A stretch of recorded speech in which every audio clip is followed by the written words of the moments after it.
what we see with that is that this looks a whole lot like PID control. Right? Maybe I'll erase everything. This is a big derivation. It's all on that slide before, so I'm just going to erase it. It's on the slide before.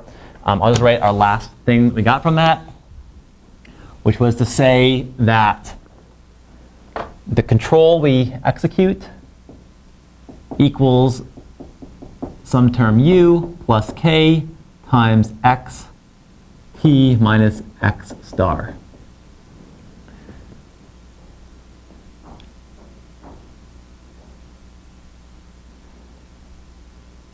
All right, now if you remember from our session of PID control, this looks exactly like a PID controller, or just a PD controller with a feed-forward term. So what we do is, and in our case, this would actually be, this would be P, the generators.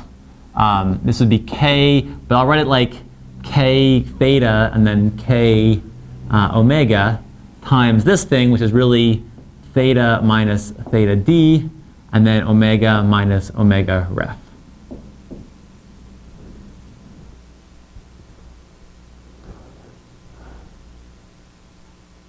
So this looks just like PID control. We have our feed-forward term here, which is the same in PID control. And we have some matrix K theta, which is sort of actually Kp, I'll just call it K theta here, times theta minus theta d. The only difference between this and PID control was that for PID control, those terms here, this K and this K theta and K omega, were just diagonal matrices. We only looked at the control node I, generator I, we only looked at the difference at node I. What that corresponds to is both these things being some multiple of the identity. And if you use the same gains in all of them, this would just be, PID control would just be negative KPI times negative KPI, negative KDI times the state change. So from this high level now, what we see is that the optimal LQR controller for this system ends up having essentially the exact same form as the PID controller. It's just that because these things are full, it means that the controller, we do look at other states in the system in order to pick our own control. We actually look at what is not only our own difference between where we want to be and where we are at, but where's everyone else compared to where they want to be at. And we use all these things together to find the optimal control.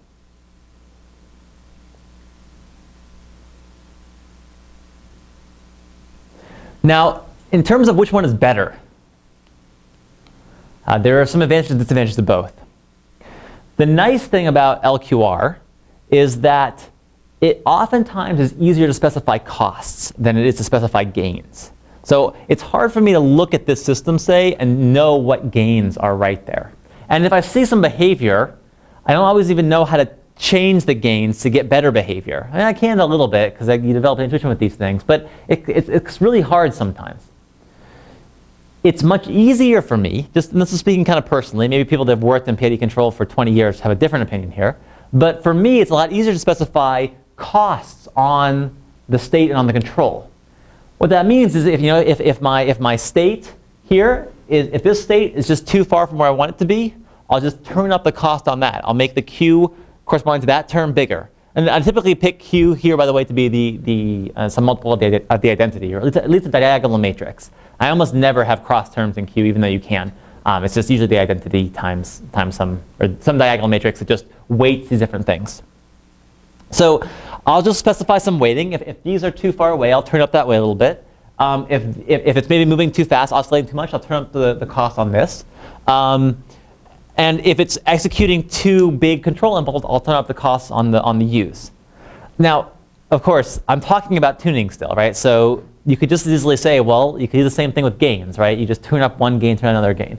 I will just say from personal opinion, I find this a lot easier to do than tuning gains, because gains affect all those things. They affect the cost of different things in very sort of subtle ways, and so it's much easier for me to do this. Now, K for LQR, it is important to note that these matrices will typically be full. So they do need to know what's going on at other locations to actually do something good at your own location even. There are variants of LQR that try to do similar things to that with diagonal matrices, but those are not exact anymore. Those are now going to be approximate methods. And so typically LQR will need to have this communication, say, to do it in the exact case.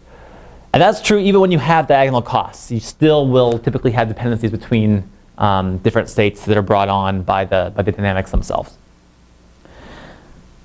So that's LQR.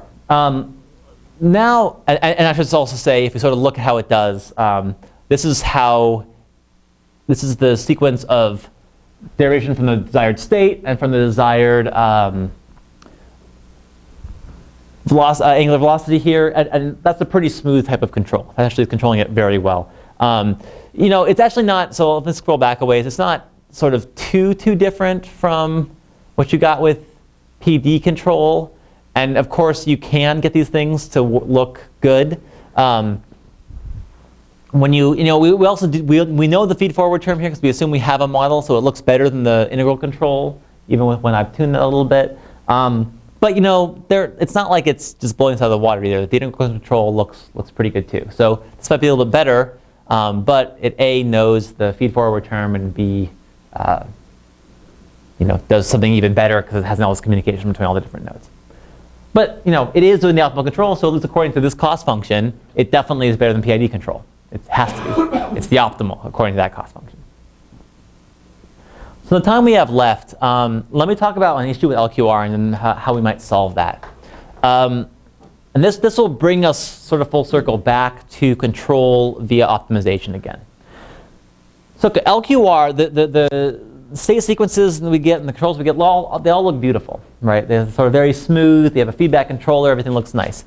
If you ignore maybe the difficulty in communicating, say, everything looks nice. One downside to LQR, though, and this is actually the exact same thing with PID control. PID control does not fix this, is that at least in its naive form, it can often specify controls that are not very realistic, right? We're saying whatever the deviation is between our state and the desired state, just add that to your nominal control input, to your feed-forward control. So multiply it by some k and I'll do that. If k has very big entries, this term here can get very big. And what that means is you can get controls that are really far away from anything you actually ever do. For example, this is the power that all the generators need to apply to attain their power. And actually, don't worry about some of them being negative because some of them have a generator and a load on them. But some of them don't. Some of them actually are positive in steady state, and they initially say to go negative. So there's no load at that node. It just says your initial power has to be negative. Essentially, it's trying to slow them down so that other ones speed up ahead of them. Now, that's great, except for the fact that you probably can't suck off 2 megawatts of power just out of whim, right? If you're a generator, you can't just construct a fake load that does that. So maybe you have some wiggle room. Maybe there's some little bit of load at your node. So you can do some stuff, but you can't do sort of these arbitrary nonlinear, or sorry, these arbitrary linear functions of important linear functions. This is a linear function here. You can't sort of execute however large controls that you want in order to achieve your desired behavior. And this is, you can certainly use heuristics, like just taking it and clipping it to the allowed values. That works fine in a lot of cases, but it's not optimal by any means. And PID control, PD and PID control have the same problem here. The real issue here is that LQR and PID control cannot inherently capture even convex constraints on the control inputs. They give a linear feedback policy, which inherently is unbounded. Because if your state deviation gets unbounded, so will everything else. And because of this, actually I should say that there are some heuristics here. You could take, as I said, you could just take the controls and clip them. You could also tune your costs or your gains, right? So if your controls are just a little bit too big always, you just increase the penalty in LQR on those controls, or in PID control you just decrease the value of the gains themselves. That does work. Sometimes it will decrease the value. Then if you get an even bigger deviation, you'll just have the same control input. But at least for a fixed a fixed state deviation, you will execute a smaller control then, if you tune the cost or the gains. But for both those cases, it's really hard to guarantee how they're going to perform. It's really hard to say, I will never execute a control that's bigger than this amount. I should say that it's hard to say those kind of things while maintaining any statement about optimality. Because when you do things like clip controls to regions, you lose all guarantees about optimality. That just go out the window. This is no longer optimal for that LQR cost function if you also include constraints. And in fact, there's no linear feedback controller in that case. Even a clipped linear feedback controller is not the right thing to do. So what we can do instead is sort of return to this paradigm of controlled optimization. Suppose we have a finite horizon and we have our LQR costs. We start in some initial state. I'm putting that in explicitly now because when we have actually solve this as control, we need to put in that initial state. We can't just sort of make it up whatever it wants to be. We have to say what it actually is. We have our dynamics. We have a quadratic cost. It's still a QP. We can solve it. Everything's great. We also know that in a QP, we can also put inequality constraints in the variables, right? Linear inequalities. So we can just as easily add things like, well, the control has to be bounded within a certain amount. Or even things like the state has to be bounded. It's sort of like a hard cost function, effectively, right? Saying that the state can never get above these things. That is essentially saying the cost there would be infinite if you ever do get outside that range. Okay, and while you can no longer get a linear feedback policy that will solve this problem, it is still just a quadratic program. So we can just plug it in to YALMIP or anything else, go ahead and solve it. And when we do that, we get things, oh, I should already say it. So this is an example of generator control with the nominal power limited to the range of plus or minus 0.5 PUs, whatever units they are. I forget what they are for this power system, but anyway. 0.5 PUs plus or minus the nominal control that we want to apply. And we just solve it with YALMIP. And it takes about 10 seconds for YALMIP to solve it with a time horizon of 10,000. So this is a pretty big problem now. It's a 10,000 step problem, and it takes about 10 seconds. The reason why it's so fast is that this problem has a lot of sparsity. So these things, although there are 2,000 variables, there's a lot of sparsity in those variables. Ones are only related to the next one. They all have sort of this right sparsity pattern. So you can actually do quite well. And this is just essentially those A's and B's that I got from discretizing the generator equations before. Importantly now, the output for this is no longer a linear feedback controller. It is just a sequence of controls. And we'll get to that in a second. I'm going to go through, maybe I'll return to this a little bit next class, but I want to get through kind of to the punchline here. The output you get is just a sequence of controls, and that's going to come up again, especially when we talk about systems with noise in them. So here's what it looks like. So here, again, are the sequence of state deviations from the generators. After the time, it's able to get it to the desired location. It takes a little bit longer, but that sort of makes sense because we're clipping the allowable range of the controls themselves. And here is what the actual generator powers look like. So remember, go back a few slides. For LQR, we had these powers that were, really, really negative here. This was much lower than, it's essentially sucking up a lot. It's asking generators to just sort of suck up power, or consume power rather than produce it. Whereas with the optimization problem, the allowable range of powers is always clipped between 0.5 below and 0.5 above whatever power we sort of want to nominally have for that generator. Okay, so but yet still we're able to converge to the desired location here. And this is actually a pretty complex control input though, right? I mean, it's sort of strange, right? Like we could go as negative as we can, then as positive we can, and then we sort of do a little thing. I could not come up with an easy control law that would do that. It actually, if you just clip LQR controls, it doesn't look that different from that, but it does look different. And this is now actually the optimal set of controls, obeying those constraints to achieve what we want to achieve. So last slide here, and I'll go back to this a little bit, but I just want to finish up in the minute I have left. PID, easy to implement, does not really require a modeled system, but it requires a lot of gain tuning. You have to tune these gains, and that can be really hard. And I should also say, it does not always apply to multivariate systems. It can, but sometimes it just will not work at all. An example of that is oftentimes if you have fewer control inputs than you have systems, it can actually break down. And there's just, there's no way to do this just by looking at individual systems. LQR, it gives a feedback controller. It's very nice because it gives a single feedback controller you can always apply. It's easy to compute with MATLAB. It does require that we have a model of the system, though. And some of that tuning is just shifted to the tuning costs instead of tuning gains. I guess I didn't write that. You also can't incorporate constraints on the input. That's a negative for both of those two things. And then finally, for optimization as control, well, it's nice. You can include constraints. You can have any cost you want that's convex. You can have linear dynamics. Directly solves this control problem, but you don't get a feedback controller. What you get is a sequence of states, of controls rather. And as we'll see the next time, that can be a big problem when you have things like some noise in the system and stuff like that. So I'll probably go through the optimization thing a little bit more next time again, but the next lecture we'll start talking about how do you apply optimization techniques when you actually do have some uncertainty in your system. How does that work? Because things don't always go as you plan. Okay, so we'll chat next time.